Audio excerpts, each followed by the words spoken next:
My family grew up in Harlem. My family's from Harlem. So I've had my brothers be swallowed by the mass criminal industrial complex, right?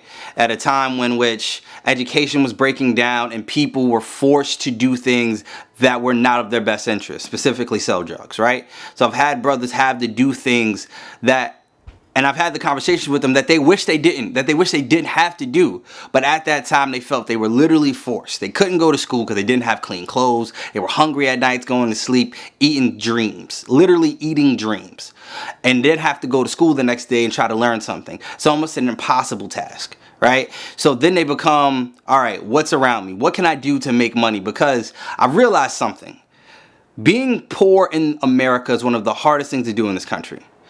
And if you feel like you're poor, you feel like you have nothing, you will do anything to get that. Poverty produces crime. That's just a simple fact. So throughout Harlem, from the 1980s, where the crack epidemic hits the city, hits the country, but hits New York specifically, hits every neighborhood in their own special way, it hits Harlem, and people have to adapt to it. And through the 80s to the 90s, and even to the 2000s, and even to this day, you had to adapt to it. So I've had brothers, literally, one of my eldest brother go to prison when he was a very young man.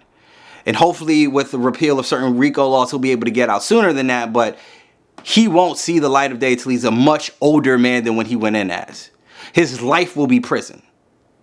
And that's something very hard to deal with and understand, and also to understand that it could easily be me.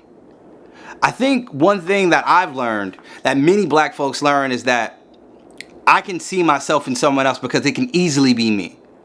A roll of the dice, a change of the wind, and something can become me really fast. And that's the rough thing about it.